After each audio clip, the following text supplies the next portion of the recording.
Ever feel like you're stuck in a hamster wheel, working harder and harder but never getting ahead? What if I told you there's a different path, a way to make your money work for you, instead of you working for money? Today, we're diving into the game-changing lessons from one of the most influential personal finance books ever written, Rich Dad, Poor Dad.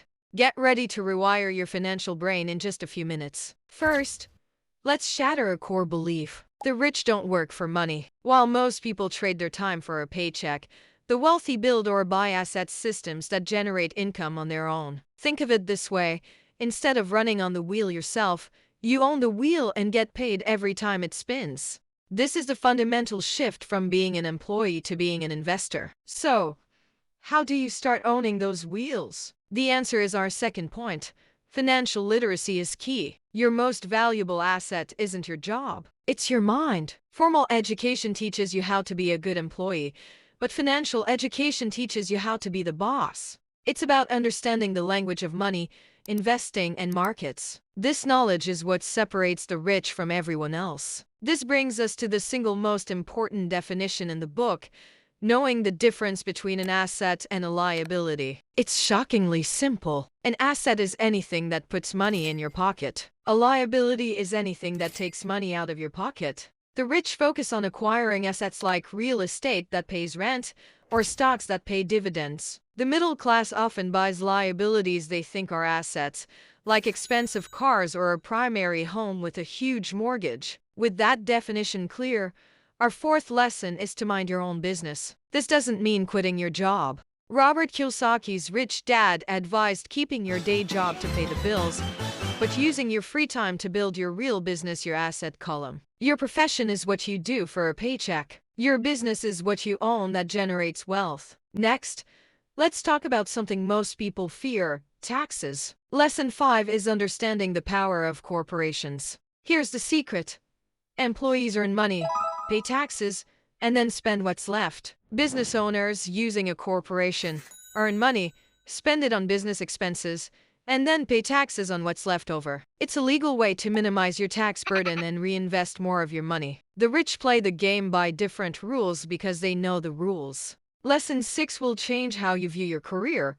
Work to learn, not to earn. Instead of chasing the highest salary, focus on jobs that teach you critical skills: sales, marketing, leadership, and accounting. A high-paying job can be a short-term trap. A diverse skill set is a long-term asset that opens doors to creating your own opportunities and wealth. Of course, the path to wealth is blocked by internal enemies. That's why lesson 7 is to overcome fear and self-doubt. The biggest difference between a rich person and a poor person is how they manage fear. Everyone is afraid of losing money, but the wealthy learn to take calculated risks. They don't let fear paralyze them. They use it as motivation to learn more and make smarter decisions. Once you've conquered your fear, you can unlock lesson 8, the ability to invent money. This is about financial creativity. Wealth isn't just about finding opportunities. It's about creating them. Your mind, trained to see what others miss, can structure deals, solve problems, and generate value out of thin air. This is the ultimate financial skill. Now for a practical habit you can start today. Lesson 9 is the principle of paying yourself first. Before you pay your rent, your car note, or any other bill, you must set aside a portion of your income for investments. This forces you to be disciplined. The pressure of having bills due after you've already invested will motivate you to find creative ways to earn more money to cover them. Finally, how do the rich enjoy the good life? Lesson 10 reveals that luxuries are bought from assets. The average person buys a luxury car with their salary or by going into debt. The wealthy person waits until their asset column, their real estate, their stocks, their businesses generates enough passive income to pay for that luxury. The asset buys the toy, not their hard work. These 10 lessons are your blueprint for escaping the rat race and building a life of financial freedom. The journey starts not with a paycheck,